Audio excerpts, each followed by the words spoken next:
Bismillahirrahmanirrahim. Assalamualaikum warahmatullahi wabarakatuh. Alhamdulillahirabbil alamin. Nahmaduhu wa nasta'inuhu wa nastaghfiruh. Wa na'udzu billahi min syururi anfusina wa sayyiati a'malina. May yahdihillahu fahuwal muhtadi. Wa may yudlilhu falan tajida lahu waliyyan mursyida. Asyhadu an la ilaha illallah wahdahu la syarikalah wa asyhadu anna Muhammadan abduhu wa rasuluh alladzi la nabiyya wa la rasula ba'da. Hadirin ikhwatu iman, jemaah Majlis Ta'lim Illiyin yang mudah-mudahan senantiasa diberikan kesabaran dan keistiqomahan oleh Allah dalam melakukan ketaatan-ketaatan kepada Allah Subhanahu wa taala. Kajian hadis qudsi pada kesempatan ini membahas hadis qudsi nomor 103 halaman 121. Hadis qudsi nomor 103, dan ini berbicara tentang fadilah ya, atau keistimewaan yang namanya ibadah puasa gitu. Hadis qudsi ataupun hadis nabawi yang semisal ini ya, atau yang secara substansi ya, mirip dengan hadis qudsi ini cukup banyak gitu ya. Jadi ada beragam redaksi ya, hadis qudsi yang berbicara tentang saum itu. Nah ini salah satunya saja Pak. Qala Allahu, nah Allah Subhanahu wa taala berfirman. Di hadis ini dinukil dari seorang sahabat yang bernama Abu Hurairah. Beliau menuturkan bahwa Rasulullah sallallahu alaihi wasallam bersabda. Apa isi sabdanya itu? Qala Allahu ta'ala. Allah Subhanahu wa taala berfirman.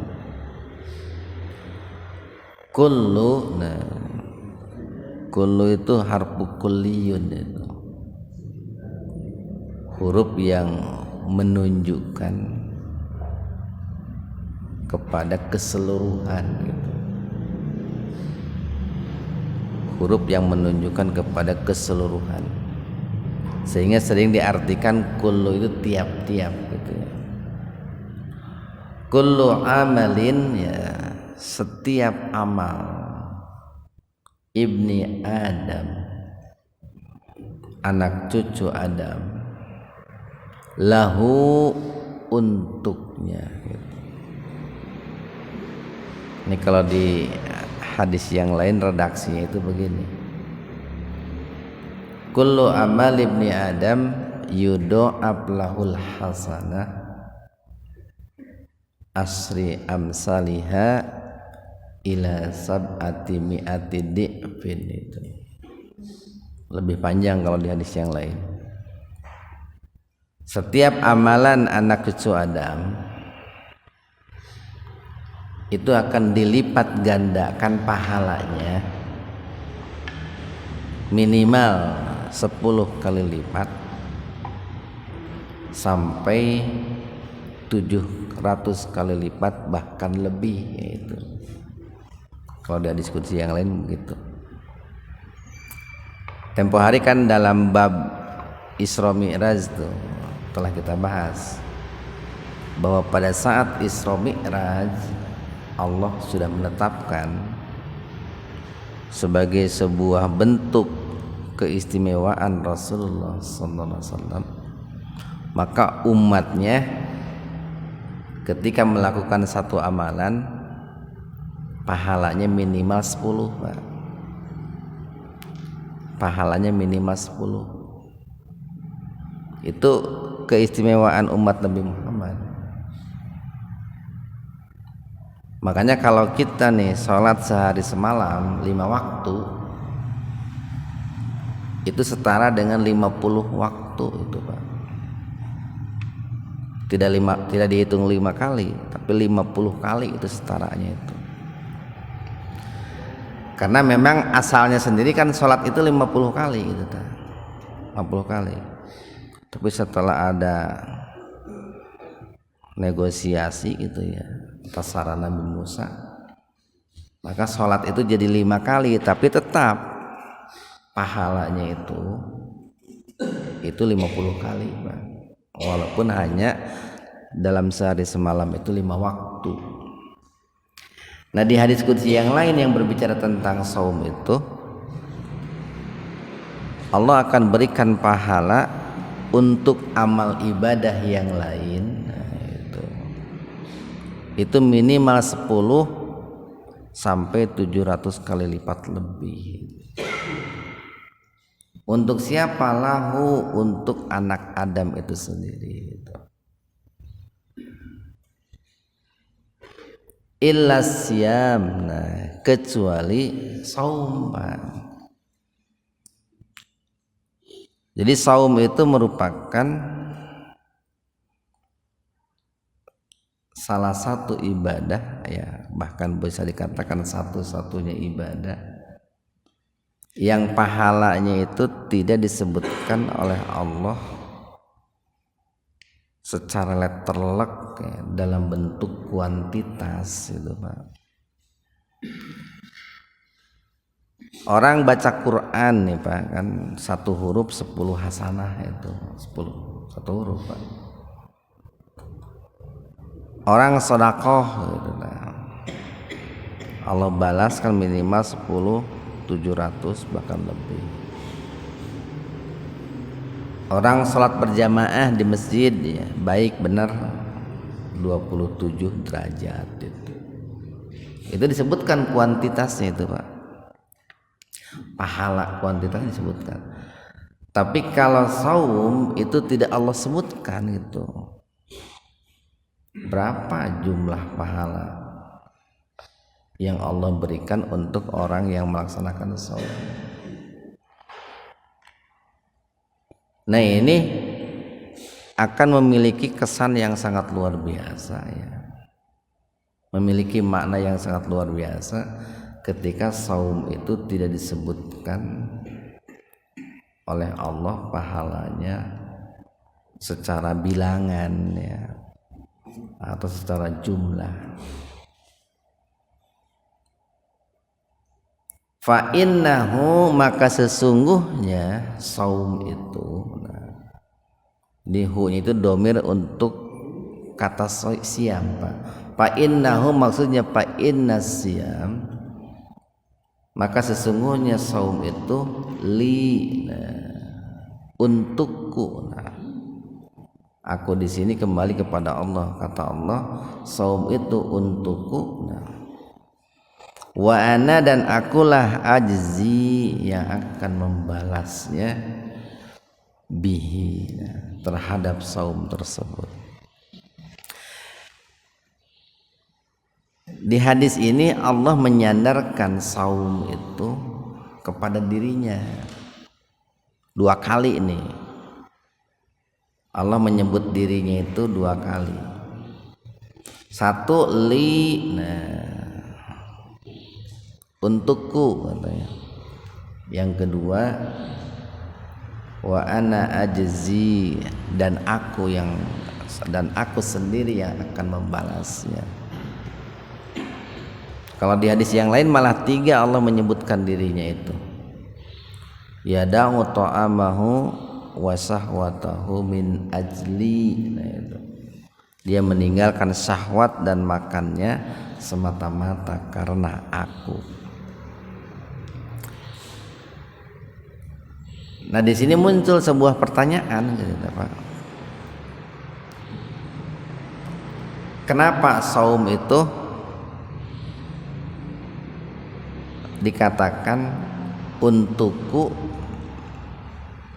dan akulah yang akan membalasnya, dan akulah yang akan memberikan pahalanya.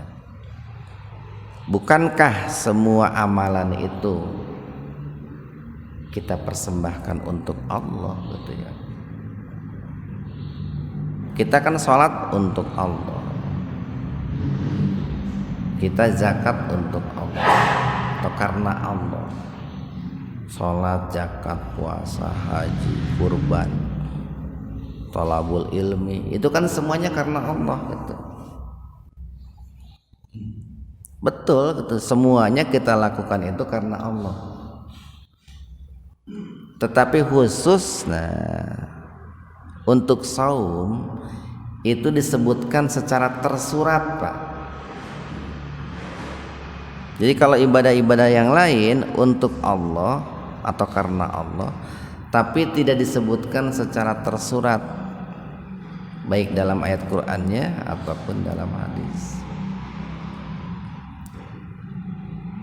Namun untuk saum itu disebutkan secara tersurat. Saum itu untukku katanya. Saum itu milikku gitu. Nah, ini menunjukkan bahwa satu, saum itu betapa agungnya ibadah yang namanya saum itu. Betapa mulianya, betapa istimewanya ibadah yang namanya saum itu. Sampai-sampai langsung disandarkan kepada Allah Subhanahu wa taala. Sampai-sampai Allah pun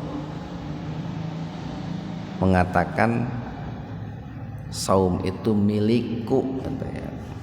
Saum itu untukku. Kemudian akan muncul juga pertanyaan gitu. Bukankah semua amal ibadah itu Allah yang akan memberikan ganjarannya, pahalanya? Betul itu Pak ya. Tidak ada satupun ibadah yang kita lakukan yang pahalanya bukan dari Allah, tidak ada. Salat kan kita diberi pahala oleh Allah. Pahala zakat, puasa, haji, umroh, thalabul ilmi, berbakti kepada orang tua, itu kan semuanya pahalanya dari Allah. Tapi sekali lagi, untuk amalan-amalan tersebut tidak disebutkan secara tersurat. Berbeda dengan saum, Allah menyebutkannya secara tersurat. Akulah yang akan memberikan imbalannya, akulah yang akan memberikan pahalanya. Nah, maka oleh karena itu para ulama ya, termasuk Ibnu Hajar Al-Asqalani. Ibnu Hajar Al-Asqalani ini beliau seorang ulama, kalau yang secara pemahaman fikihnya itu bermadzhab Syafi'i itu. Beliau yang menulis kitab Fathul Bari itu, Pak. Fathul Bari itu sarah untuk kitab Sahih Bukhari itu. Jadi Sahih Bukhari itu dijelaskan, disarah oleh kitab yang namanya Fathul Bari itu. Dikisahkan itu Ibnu Hajar Al-Asqalani itu seorang murid yang awalnya sangat bodoh itu Pak. Bertahun-tahun menuntut ilmu tapi nempel-nempel gitu Pak. Nempel-nempel. Tapi dengan kesungguhannya, keseriusannya, dengan doa-doanya, bahkan didoakan juga oleh guru-gurunya, di kemudian hari itu menjadi ulama yang sangat luar biasa, dan kitabnya itu menjadi rujukan para ulama hari ini, kitab Fathul Bari itu. Nah, beliau mengatakan begini, kenapa kok di dalam ibadah saum ini berkali-kali disandarkan kepada Allah ya. Bahkan Allah sendiri yang akan memberikan imbalannya.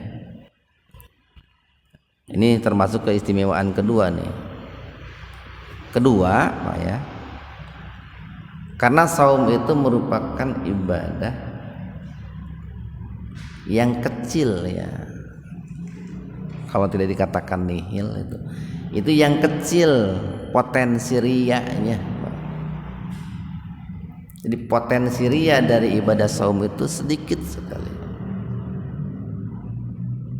Saya katakan potensi, ya sebetulnya bisa juga orang itu riya dengan saumnya, tapi potensi riyanya kecil. Kenapa? Karena saum itu merupakan ibadah yang sejatinya itu berpusat pada niat, Pak, pada niat. Sehingga yang tahu itu hanyalah dirinya yang bersangkutan dengan Allah Subhanahu wa taala. Mungkin berbeda dengan ibadah-ibadah yang lain. Salat kan kelihatan, Pak. Kelihatan. Bapak tuh akhirnya jalan kaki dari rumah ke sini, berapa rumah, berapa orang yang kita temui di jalan. Ketika datang ke Masjid Muhajirin kan kelihatan. Orang zakat Pak, namanya juga ibadah sosial lah tuh. Ya pasti banyak orang yang tahu, walaupun sembunyi-sembunyi gitu. Kenapa banyak orang yang tahu? Ya kan diberikan kepada orang, Pak.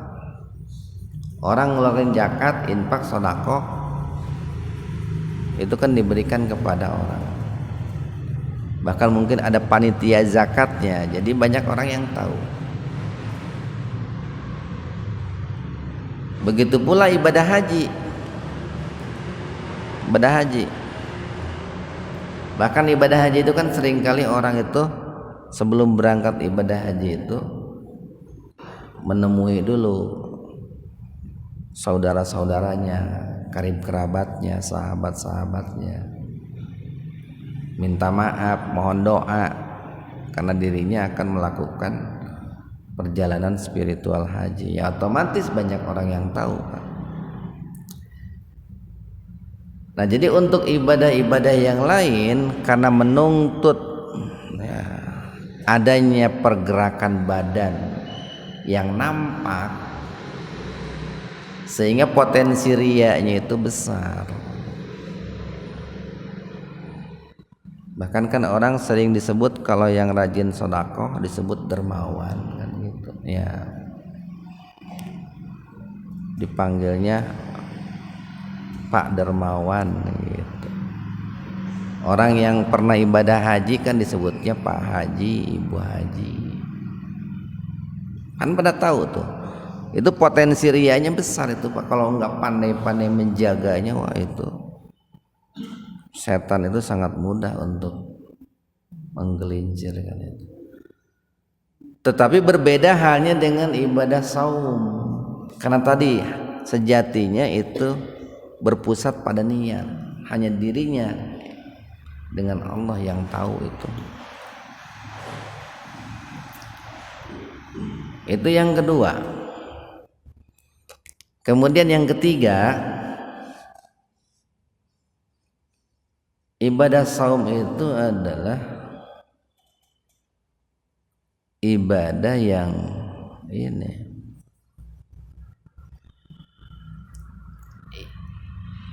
yang tidak Allah jadikan sebagai kifarat, Pak. Kifarat itu kan penghapus, penggugur dosa. Jadi semua ibadah nih Pak nih, semua ibadah yang kita lakukan itu bisa dijadikan sebagai kifarat untuk menebus, menggugurkan dosa-dosa kita. Itu kan dalam sebuah hadis dikatakan begini, ada orang yang muflis, orang yang bangkrut itu Pak. Orang yang bangkrut itu adalah orang yang kelak di yaumul akhir ketika menghadap Allah dengan membawa pahala ibadahnya. segudang pahala mereka bawa itu, pahala sholat, pahala zakat, pahala haji, segala macam. Tetapi ketika di dunianya hubungan sosialnya tidak bagus gitu. Dia banyak lisannya, tindakannya banyak menyakiti saudara-saudaranya, khususnya umat Islam. Nah, maka pahala-pahala kebaikannya itu akan dijadikan sebagai tebusan, alat kiparat, alat menebus dosa-dosanya terhadap saudaranya itu. Dipindahkan tuh pahala sholatnya, pahala zakatnya, pahala hajinya dipindahkan kepada orang yang pernah dizalimi.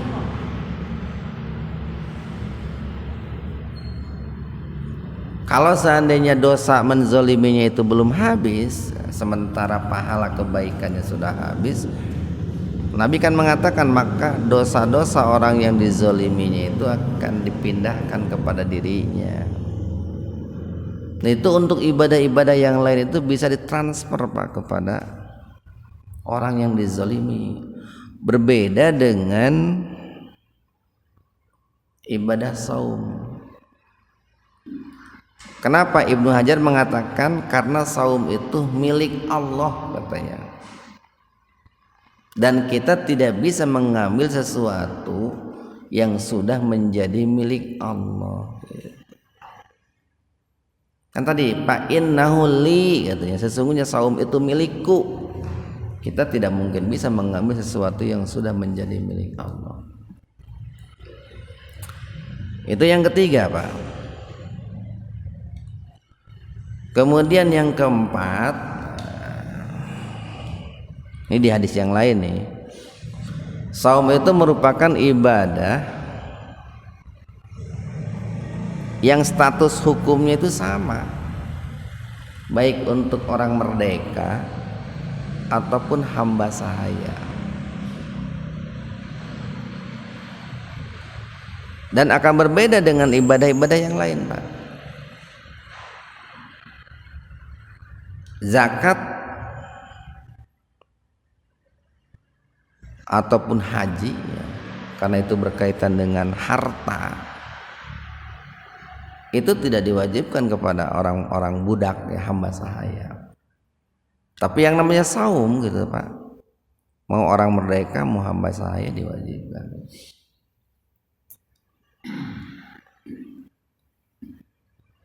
Bahkan sampai orang yang katakanlah yutik itu orang yang tidak mampu, dalam arti yang sakit ya, atau lanjut usia, atau barangkali perempuan yang sedang menyusui, itu kan pakai fidyah itu ya, dibayar pakai fidyah. Atau di hadis yang lain dikatakan bahwa saum itu adalah ibadah yang bisa ini memusnahkan godaan-godaan setan itu. Itu kalau dalam hadis Nabi begini, inna syaitana fi ibni Adam yajriddam. Sesungguhnya setan itu dalam diri anak Adam itu mengalir berbarengan dengan mengalirnya aliran darah itu Pak. Di inna syaitana min ibni Adam ala majriddam. Makanya nih kalau orang umpamanya disebutnya itu naon, kesurupan, kerasukan itu, lalu diberikan tadi dengan karena dia jarang meruqyah dirinya, terpaksa harus diruqyah oleh orang lain. Biasanya orang yang meruqyahnya kan suka memegang urat itu Pak, urat nadi itu. Nah karena tadi Nabi mengatakan bahwa setan itu mengalir dalam diri kita itu bersamaan dengan aliran darah itu. Padayiku majarihu bilju'i, maka persempitlah aliran setan itu dengan cara menahan lapar gitu Pak. Nah, bagaimana menahan lapar itu kan saum itu Pak, saum. Persempitlah geraknya setan itu dengan cara menahan lapar. Bahkan dikatakan oleh Syekh Utsaimin bahwa saum itu merupakan ibadah di mana seseorang itu belajar mensifati dirinya dengan sifat malaikat itu. Malaikat itu kan tidak makan, tidak minum, tidak punya syahwat itu Pak. Nah, dengan saum itu kita pun belajar untuk mensifati diri kita dengan sifat-sifat malaikat. Dalam arti kita kan mengurangi makan ya. Yang biasanya siang malam makan, untuk siangnya kan ditahan ya. Mengurangi minum, mengendalikan syahwat. Nah, maka oleh karena itu Pak, karena betapa istimewanya ibadah yang namanya saum itu, tentu ini kan harus betul-betul kita memiliki pemahaman ya, pengetahuan terkait dengan saum ini dengan pengetahuan yang bagus lah Pak. Apa itu saum itu kan gitu ta. Secara sederhana saum itu al-imsak gitu. Al-imsak. Al-imsak itu menahan Pak. Ini suka dengar tuh kalau menjelang subuh imsak. Imsak itu menahan. Atau istilahnya itu sabar dari itu Pak. Jadi menahan itu kan menahan dari ya. Menahan diri dari sesuatu yang dilarang oleh Allah. Nah, tentu yang disebut menahan di sini kan ada menahan secara lahir Pak. Ada menahan secara batin. Kalau menahan secara lahir itu berkaitan dengan 3 hal. 1, menahan makan. 2, menahan minum. 3, menahan bersebadan. Itu menahan secara lahir.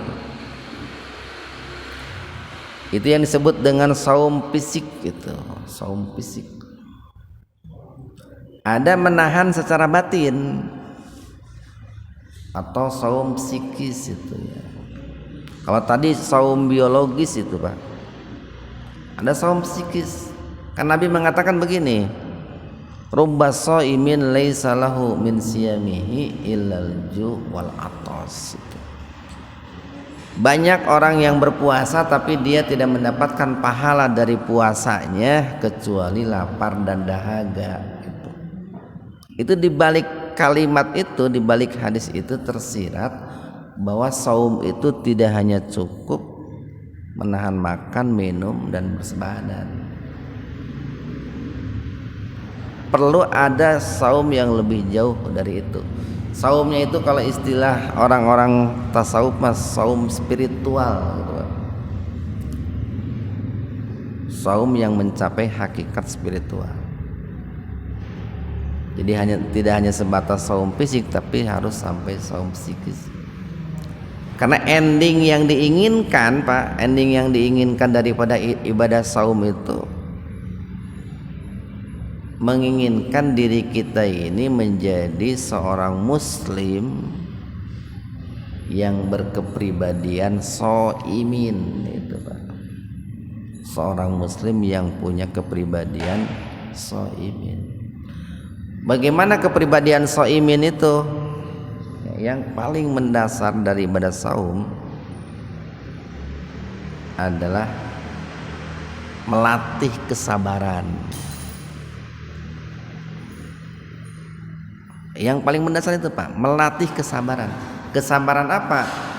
Kesabaran satu dalam meninggalkan hal-hal yang dilarang oleh Allah. Dua, kesabaran dalam melakukan ketaatan-ketaatan yang diperintahkan oleh Allah Subhanahu wa taala. Ketiga, kesabaran untuk mengendalikan diri, Pak. Itu ending yang diinginkan dari ibadah saum itu.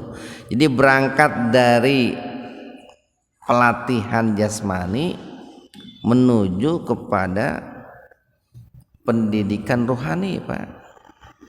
Kan awalnya dari jasmani dulu, menahan makan, menahan minum, menahan bersebadan. Itu menahan jasmani. Itu endingnya itu adalah rohani, Pak. Rohani. Karena semua ajaran Islam itu endingnya rohani, Pak. Orang nih diuji oleh Allah. Kan wala nabluwannakum bisai'im minal khaufi wal ju'i, diuji dengan kelaparan, diuji dengan berkurangnya harta. Tapi ending yang diinginkan itu kan sabar. Sabar itu ranahnya ranah rohani itu. Diujinya harta, tapi yang diinginkan kesabaran. Diujinya berkurang jiwa, tapi ending yang diinginkan adalah ranah rohani, itu kesabaran. Nah, saum pun begitu, berawal dari seseorang itu dilatih jasmaninya, tapi yang diinginkan itu puncaknya adalah rohaninya, Pak. Rohaninya. Nah, maka oleh karena itu kita tidak hanya cukup merasa puas itu Pak ya dengan ibadah saum yang sifatnya fisik semata, tetapi kita harus berusaha bagaimana menjadikan saum kita ini menjadi saum yang menjadikan diri kita menjadi pribadi-pribadi yang shaimin. Mudah-mudahan ada manfaatnya untuk kita semua. Subhanakallahumma bihamdika asyhadu an la ilaha illa anta astaghfiruka wa atubu ilaik. Assalamualaikum warahmatullahi wabarakatuh.